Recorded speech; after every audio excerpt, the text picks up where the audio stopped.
Hi, thanks for tuning back in. We're going to make some puff pastry. Two kinds of puff pastry, rough puff pastry and full puff pastry. We're going to do rough today, simply because it introduced the technique that you need to do both. Now once you've got this technique, there's many other things you can do, and especially things like croissant, which is and pain au chocolat, they all use this same method. And it's about lamination, building up lots and lots of layers, and then when they go into the oven, the heat hits it and they puff up. The fat explodes and they puff up. So you do have to use butter for this. As I said before, you can use willow if you're vegan and if you are wanting to avoid saturated fat, but it has to be a solid block of butter. Or, as I said, something like willow.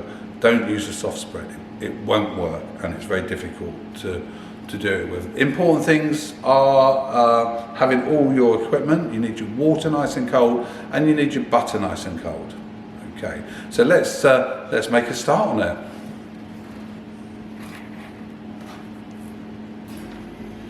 Brilliant. So in here I have my flour, and I have some nice cubes of cold butter.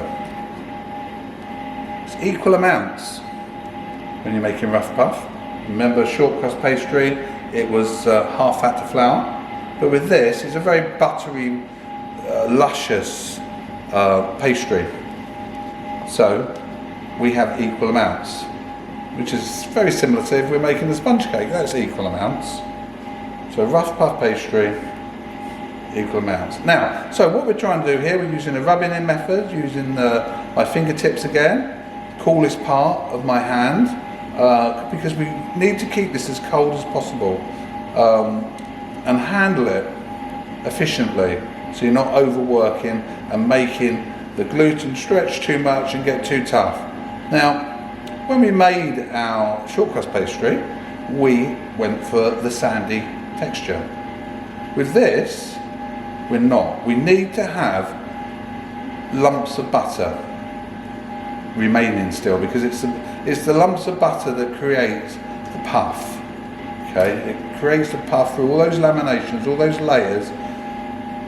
It creates that little explosion that gives you that beautiful flaky pastry. So we need to rub it in. I guess we're looking at fingernail size of butter. Okay, like little bits like that. So we're combining some of the butter in with the flour, which will help make the dough, and we're leaving the nice lumps that will give us the marbling effect that we need for our puff pastry. You can use puff for sweet or savoury. You know, back in the day, it was kind of rough puff pastries was more commonly known as flaky pastry. And it was a pastry that was made a lot in the home. These days people buy frozen, because they say it's a lot of work, but half the pleasure of cookery is the work involved. You know, it gets you away from devices and television and sitting around. It's something that everyone in the family can take part in. Yeah, I mean, I said a few years ago that cookery was the new sport for men, because so many men were getting involved with cookery at home. Of course, their partners loved that. So we've got that rubbed in enough. I've got nice lumps, big chunks of butter in there, so I know I'm going to have that lovely marbling effect. Okay, so 3 to 4 tablespoons of cold water. Always important to get this right. So that's 1, 2, 3. I'm going to go for 4. Might need a little bit more. And bring it together to form a dough. Now we're being quite gentle with this, because obviously we've got our nice textured butter in there, ready to give us the marbling effect that we need. So if you squash it all together with your hands too much, you are going to end up with none of those lumps of butter that we need for the puff to work. So we just gently bring it together, as you can see in the bowl. It doesn't take long at all. Doesn't take a lot of effort, and you don't want to be overworking it. So there we go, we're almost there now. Now, ideal world, you'd place this in the fridge just to let it chill, which will make it easier for you to work with. So, we lightly dust our surface. Not too much flour. The more flour you add, it'll alter your recipe. Now you see that 4 tablespoons were the perfect amount. So now we're going to make our first roll. Remember, when you're rolling out pastry, don't just go in one direction. Keep turning it.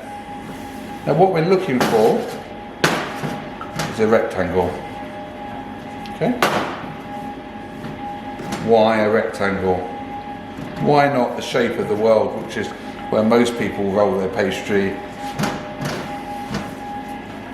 We want to keep it nice and controlled and nice and tidy.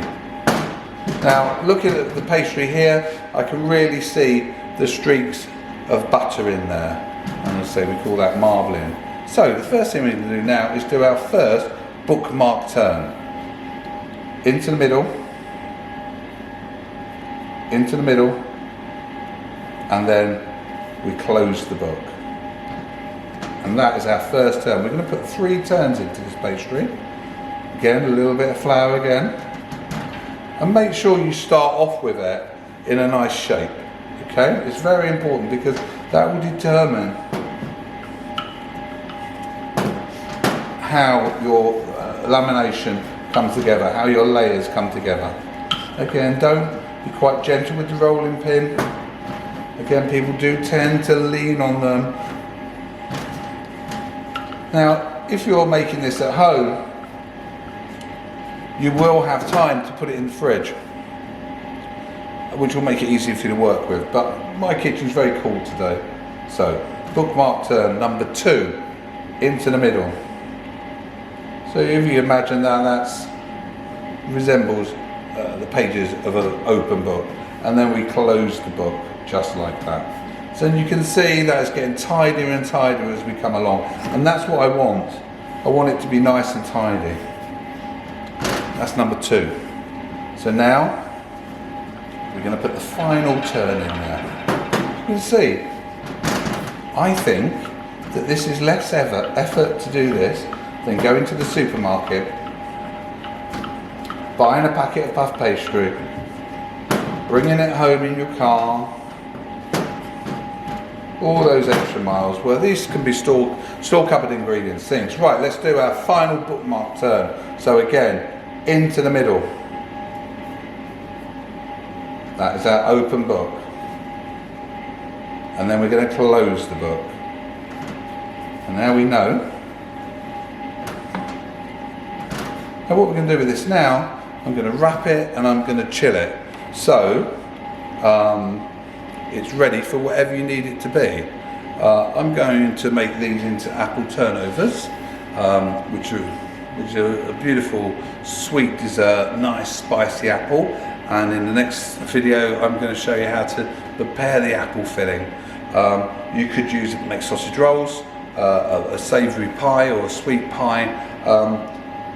Sweet or savoury, your choice. Anyway, thank you very much for watching. I hope you found that helpful, and if you like it, please like it.